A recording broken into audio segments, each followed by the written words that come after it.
I think these kind of actions are really really important because as I've been saying in the last few days, because this been has been increasing like very very fast, at least in Madrid, which we are being hit really hard with the situation with this crisis. And I think that this crisis don't come with an instruction manual because it's the first time that actually something like this comes in our lives, and I hope it's the last too.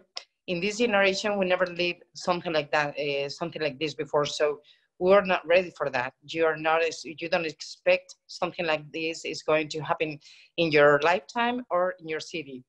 So what we're doing right now is, first of all, we're taking, well, life first is the most important thing. In Spain, we have public system of social security. So we have free health insurance for everybody, even the foreign people that comes to Madrid. And also what we are actually doing is write everything down. We are learning everything about we're learning every day about things that are happening. We are taking decisions every day, and what we're doing, and I highly recommend for everybody to do, is write everything down, because everything you do now for the next generation, for the next time something like this happens, is really important. Second thing is important to do, and that's why I consider this is so important, is to share the knowledge. That's actually the reason that we are all speaking. That's the reason that we don't feel so lonely today, because we're with some majors that we are all going through the same thing, and it's actually been really hard. As you know, Madrid, well, Spain is the third city that is actually having the highest crisis, especially Madrid. I can give you the figures right now. People that are actually sick is in Madrid. Only in Madrid is over the 14,000.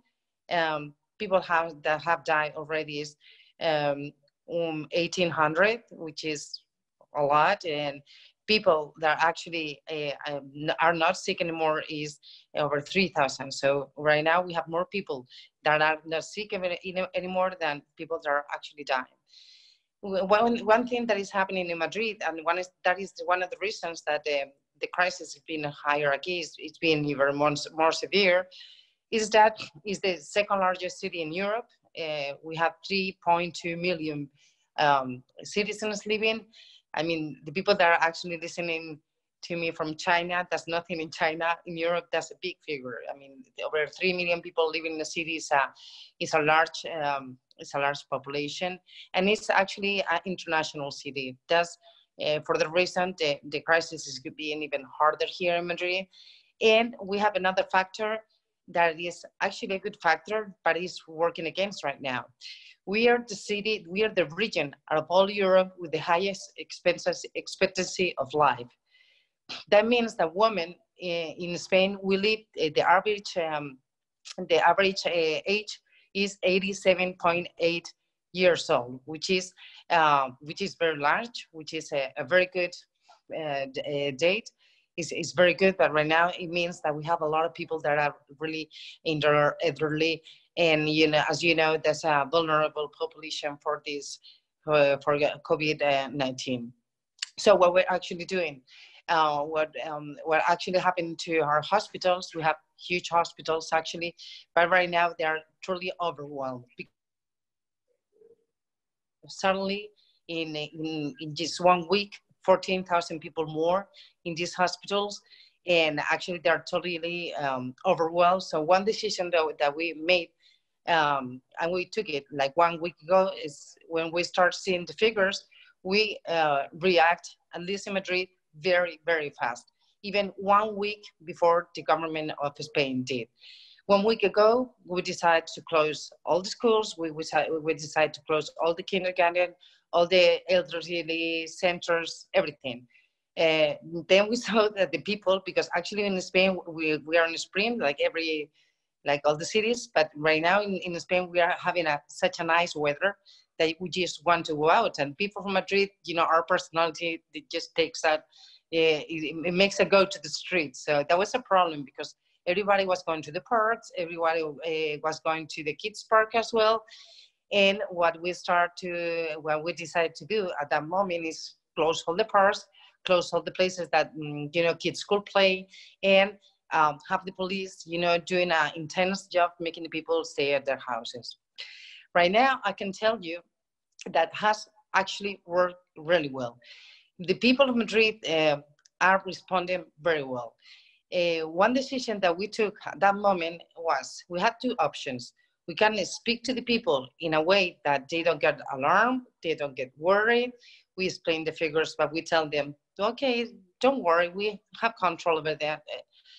Or either we can do something else, speak to the people as they are mature, as they are responsible, and saying the whole truth, all the figures, how worried we all should be as a society, how the situation really was, and we decided to share the whole information to the people. We wanted all the people to be alarmed. We wanted all the people to be worried.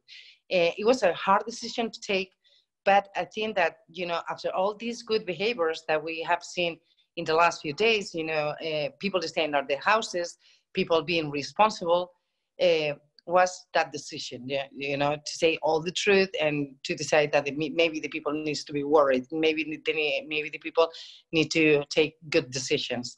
So right now the response is being very well. As you know, once you take the decisions, 7 days after is when you start to see how the decisions are working because of the development of the illness.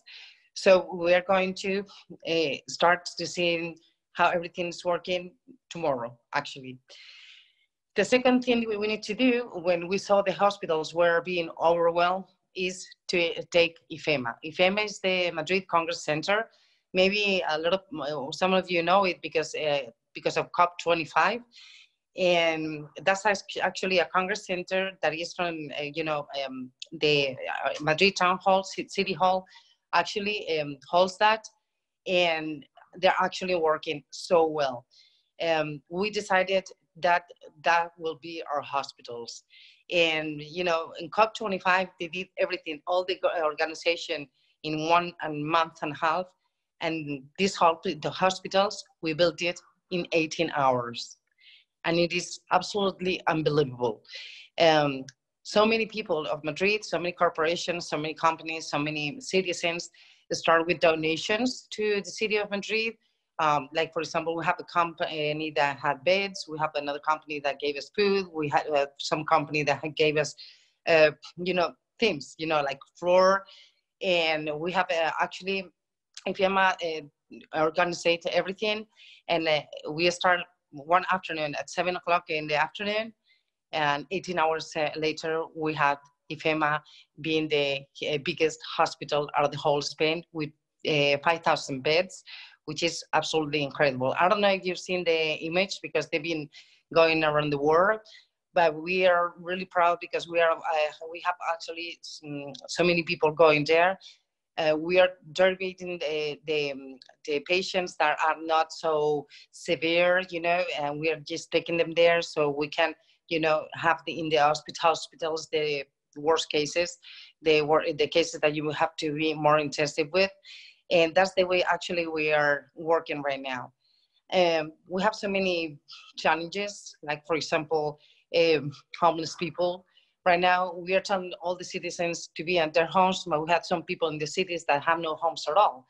So we have also another place for them. We create another space for them with it's going to be like 600 more beds for these people, so we can take care of.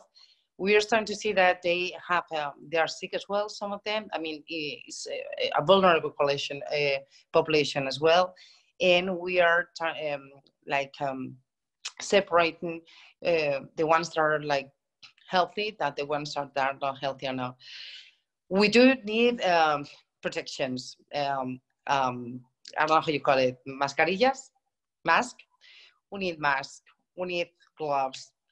And I know we are on the same situation. There's something, we need to do something about it because the international market is crazy. And, the prices are going up and up and up, and we need to save lives. So we are like totally desperate. It's not easy to get hold of them. Um, and I think that there must be some way so people don't take advantage of it, because it's being absolutely crazy. We need to protect our workers. We need to protect our doctors. We need to protect the people that need to bury people. We're having a problem with that as well. And I believe that most of the cities are having this problem too. So these are the challenges that we have. We probably have the same challenges. Any of you that want to contact me, I'm totally available. I want to be helped, and I want to help. So this is what is happening in Madrid, and I want to hear the rest of you. Thank you.